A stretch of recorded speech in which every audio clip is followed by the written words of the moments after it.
to make this a non-era, to make people feel as though there's nothing they can do, nothing they can accomplish, and therefore quit doing everything. Media people seem to believe that we are living in a non-era. Seems to be the vibration. Historians of the future will have nothing to look back on and identify the 70s. Historians of the 70s currently are busy reviewing and recounting what happened in the 60s to people who were here and already know. People who were previously identified as shufflers and were at other times lost and getting shuffled.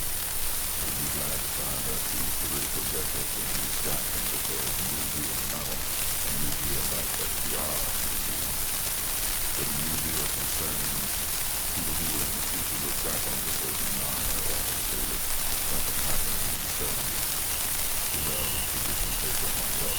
This is the analysis. I have believed in my convictions and have been convicted for my beliefs, conned by the Constitution and harassed by the police. I have been billed for the Bill of Rights and treated like I was wrong.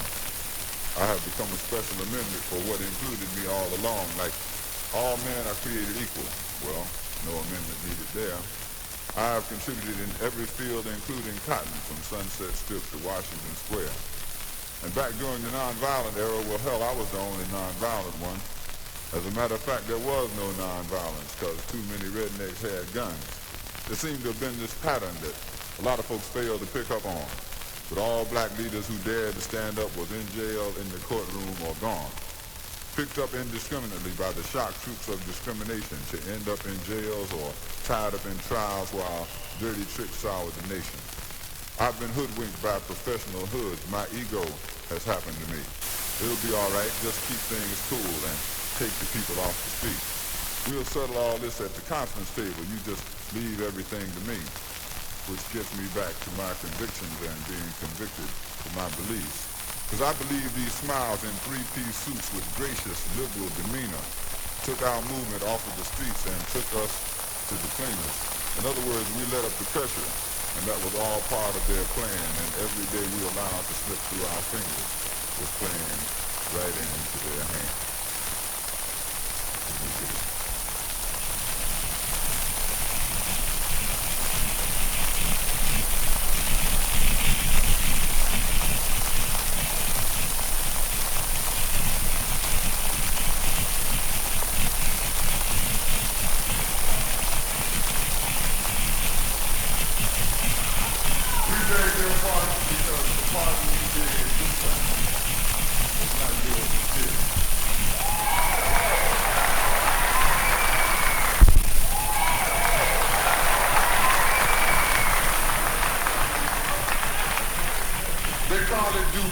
And some people are overdue.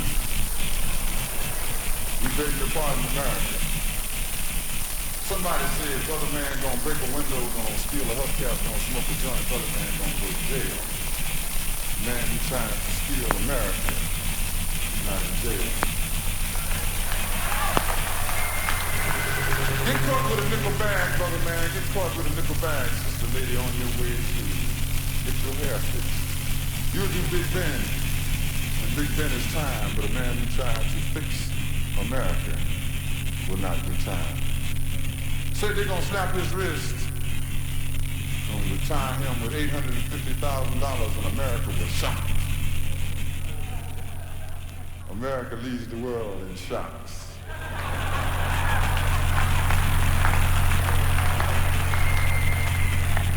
Unfortunately, America does not lead the world in deciphering the cause of shock.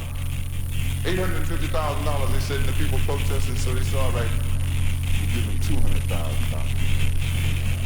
And I said, okay, that's better. I'd like to retire with $200,000 someday. San Quentin, not San Clemente. Do not pass go directly to jail. Do not collect $200,000.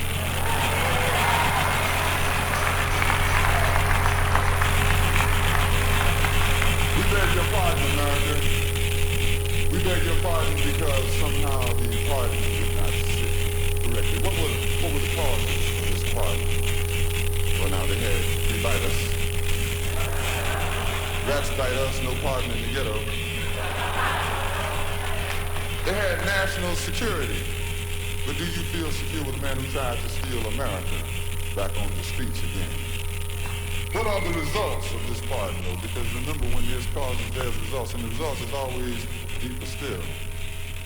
We now have Oatmeal Man.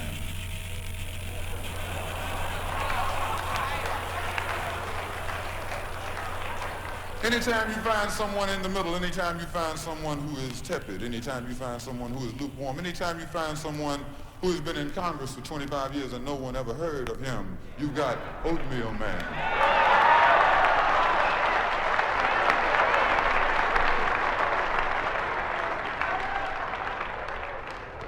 Oatmeal Man straddling uncomfortably yards and feet of barbed wire. It's hard to live in the middle all the time. Oatmeal Man, the man who said you could fit all of his black friends in the trunk of his car and still have room for the Republican elephant. Oatmeal Man. But there was no crime committed. Oatmeal Man says that America, in 1975, your president will be a 1913 Ford. Regressive. Circle up the wagons to defend yourself from nuclear attack. Oatmeal Man. Reminiscent of 1964's AUH2O Goldwater. Thank God he didn't win, but Oatmeal Man didn't win. Did you vote for him? I didn't vote for him. But that's the first result, and the second would be the dread result. Obviously being promoted for the job he did at Attica. 43 dead and millions of Americans once again in the shock.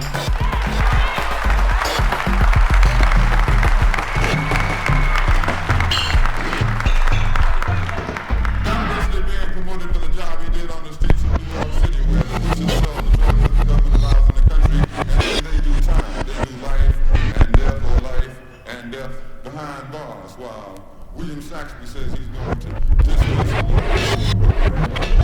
Richard X of Buffalo is 365 years behind bars for participating.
damn if I know.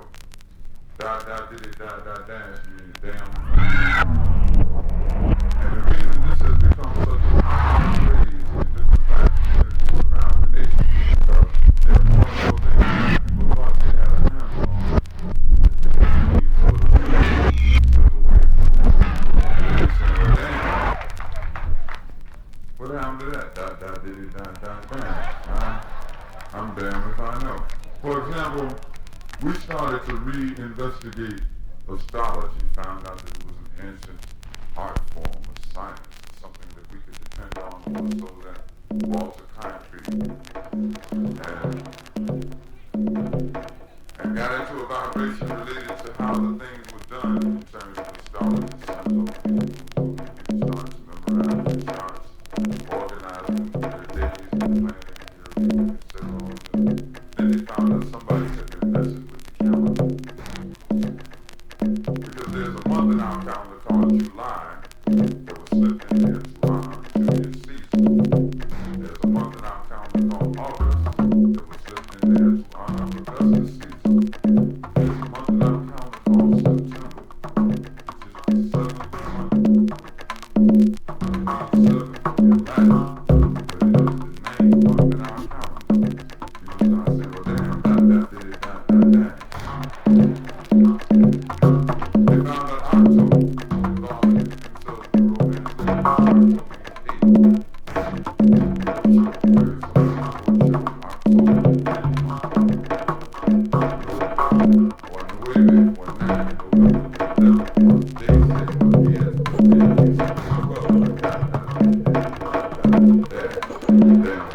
8. And I believe that the problem has originated right here in February. Nothing personal for those of you born in February, but there is something wrong with February. I have been watching February closely, and I have never quite been able to get a grasp on where February is coming from. Because it would seem that it takes at least 30 days for it to be a month. The precedent has been established by the other 11 months having all at least 30 days. February, you get 28 3 years ago, maybe you get a bonus. February 29th, why don't they make that January 32nd? March 30th, because they know there's something wrong with February. They're trying to even it out with everybody. Dot. This is like if somebody would give you 4 weeks and say, here, you have 4 weeks to go very on. You take them home, unwrap them, you find out one of the weeks only has 5 days. It's not that you have anything against that week. It's just that you know white folks ain't gonna be no weekend. You're gonna go home Friday night, get up the next day, Monday, you're gonna have to right back to work.